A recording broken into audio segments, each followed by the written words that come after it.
I put a microchip in my arm and it's the best thing ever. This chip is a powerhouse. It's got everything I need. A credit card, my ID, my medical info, and even my keys. And when it's time for groceries, you just tap your wrist and bam! Transaction done. It's like magic. In a medical emergency, it can save my life. Experts can easily identify me and my medical history. I feel like a sci-fi character and I'm loving it. This amazing chip is totally free. That's right, no more digging into your pockets. And the best part, the surgery is quick. They'll give you a cookie afterwards. And if you start noticing anything suspicious or inconsistent about government leaders, you get a cattle prod jolt to distract you from thinking that way so much. Also, there's cyanide in the chip, in case your opinions get unhelpful or unwanted, or in case you're too old and become too much of a burden on the social safety net. But here's your cookie.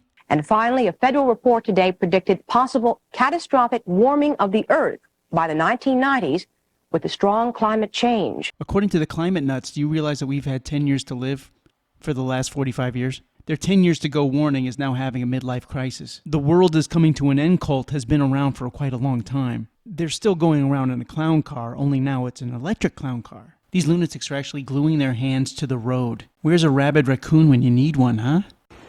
Look at Joe here wandering off. Every time he's at a function, he's like a lost hiker in the Andes. He needs like a Sherpa guide or something. Look at the look this woman gives. A face that sort of says, yep, his mind's a puddle. I apologize. I have to go to the Situation Room with another issue. Yeah, Joe had to go to the Situation Room. 2 doors from the right from the bribe room. I wonder, how's those Bidenomics working out? Non-farm payrolls to be around 180,000, 150,000. I mean, the cumulative revision over 2 months, minus 101,000. So they reported 100,000 jobs, but now it's not there. So when Biden says it's a great economy, maybe it's a lie. Telling you right now, that is not real. And now a quick word of thanks to my video sponsor. Bueller. It's nothing! Yeah, there's no sponsor. There's just you. It's just you.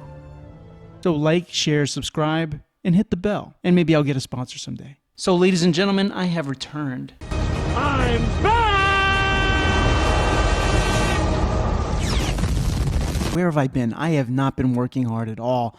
I am showing a Joe Biden level of work ethic. Okay, it's not just laziness on my part. The fact is, I did relocate from New York to Texas. I know. How could I leave New York? I mean, with all the shopping, the safe family atmosphere, political leadership that really reflects my views. Too male, too pale, and too stale. Too male, too pale, and too stale. Oh, that is catchy. I say that every time I look in the mirror. Could you picture saying anything like this with any other kind of people? Some might say that that's sexist, racist, ageist, but I say it's okay when it's applied by an oppressed and mistreated attorney general. Nevertheless, if I'm too male, too pale, and too stale, I figure I better bail. This wasn't too nauseating for Halloween. Secretary of State's son was dressed as Zelensky. You know, I was thinking if that kid really wanted to do a dead-on Zelensky impression, it would look something like this. The difference is, a half an hour later, the kid would have to come back to the same house pounding on the door demanding that they refill the bowl.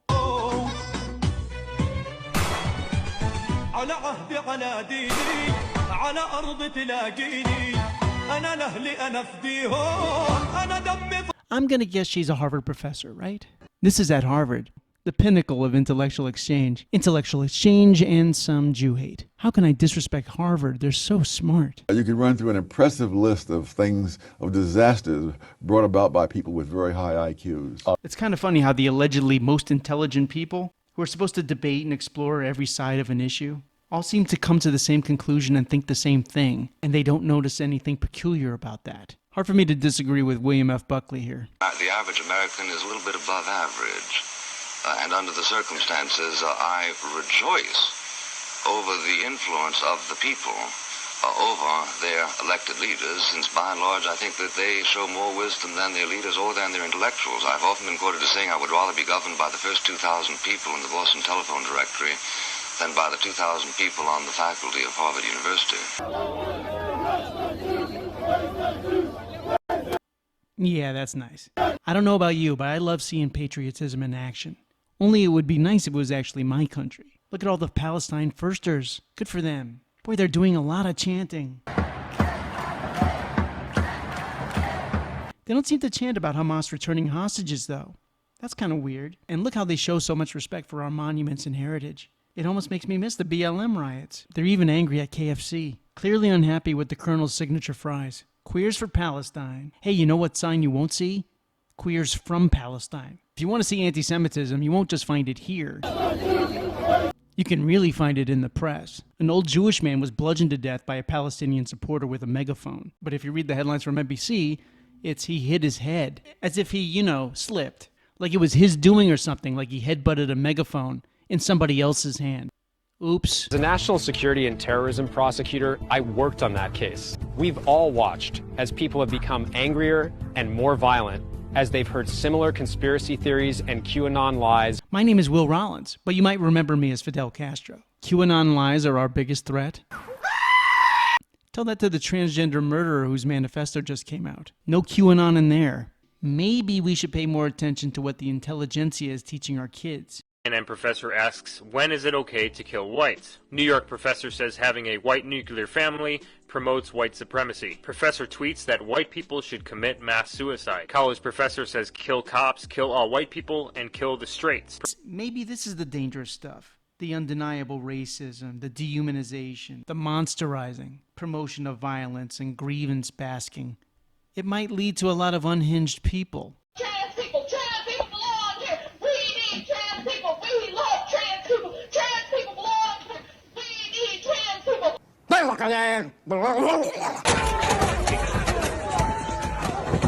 This is the perfect metaphor for leftism.